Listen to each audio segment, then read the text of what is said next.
Alright, what's up kabay? Hello everyone! At dahil nga Holy Month of Ramadan sa most Arab countries, especially dito sa Jeddah, eto nga hindi may kakaila ang ganitong mga setup sa mga kalsada. Since 5 o'clock ang aking out, ako muna ay naglakad-lakad. So ayan nga, dito ko nakita ang iba't ibang klaseng food stall na nag-o-offer ng mga iba't ibang klase ng drinks, sweets, and even mga pagkain na tiyak naman na mabubusog kayo. So ayan nga, kahit hindi abot ng aking camera ay aking video. At TNT ang pangalan ng food stall. At kung ikaw ay mahilig sa mga lemonade, so ito ang mga fresh lemon juice na ina-offer nila. At sa aking paglalakad, nasilayan ko nga ang food stall na ito kung saan hindi mo may kakaila na ang bansang Middle East ay mahilig din sa mga fries and burgers. Kaya nito, sarado pa for the meantime. Yan ang natikman ko nga ang pa-free na dawa at samahan mo pa nitong isang stall na to na nagtitinda ng tiramisu. Ang tagline ay, "Your bitterness ends where our desserts begin." So sa mga bitter dyan, dito lang yan matatagpuan sa along Sultan Road. Yung dulo niyan ay Sultan Mall. So napapagitnaan kami ng Red Sea Mall at Al Naim District. So eto nga, nabighani din ako sa isang stall na to nung talagang set up lang naman ang pagbabasayan ay talagang napakaganda. At some stalls nag-offer din sila ng mga energy drinks gaya nito, Volt. At marami sa kabataan ang kumipila dito. So yan, Red Bull. And isa pa nga dito, hindi ko sure kung ano yung offer nito kasi naka-Arabic. Sobrang namangha talaga ako kasi talagang kung ibabase mo sa Pilipinas, mga street foods, mostly dito, gaya nito, kinonvert nila ang kanilang van na nag-offer sila ng sandwiches.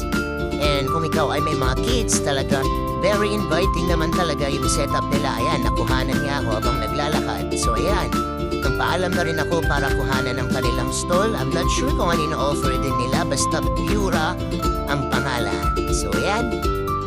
At sa aking paglalakad muli, talaga naman na pagsasawa ka kung ano yung ibilhan mo na talaga namang mabubusog ka. Ito na naman ang sandwich at ang kanilang mga burger offers at ang ating pambansang pagkain bilang mga OFW, it's Indomie.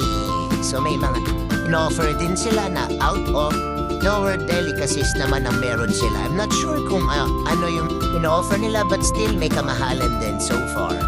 So napahay nga si kuya na nagbabantay dyan kasi kinukuhanan ko ang kanyang food stall during that time. And then nagpatuloy ako sa paglalakad at ang Velvet and Vine ay nag-offer ng something sweets. Kaya kung ikaw ay may sweet tooth, eto isama mo na rin ang brownie scoop kung saan lahat ng karamihan ng kabataan ay narito. And then, next would be isang stall naman na Zahi. I'm not sure kung ano yung offer nila. Hindi ko na tinanong. Kasi medyo mahihain ako. And then, sa pangalan pa lang, Pizza Witch. So most likely, mga pizza and sandwich ang kanilang ino-offer. So ayan na nga, gusto kong tumawid sa kabila para ma-explore pa yung iba. And nakita ko din ang another store, Sunset Burger. So walang tawang burger pa yan. At kung ikaw ay mahilig naman sa matcha, kung hindi ako nagkakamali, ito naman si Matchuro.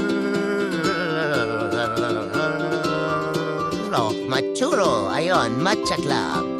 So ayan, dahil hindi kinaya ng aking camera ang kanilang ilaw, ayan si Matchuro, established since 2023. And ayan nga, kung hindi ka convinced, ayan po yung Andalusia Clinic sa may highway. At yan, along the intersection, ito nga yung sinasabi kong daan kung saan mo makikita ang kaliwat ka ng mga food stall. At merong isa dito ang talagang namumukod tangi na talaga namang pinipilahan ng mga kotse at ng mga tao. Ito ang Get Wings. Kumuha ka daw ng pakpak. So kung nilapitan ko, it's most likely chicken naman yung in-offer nila rad.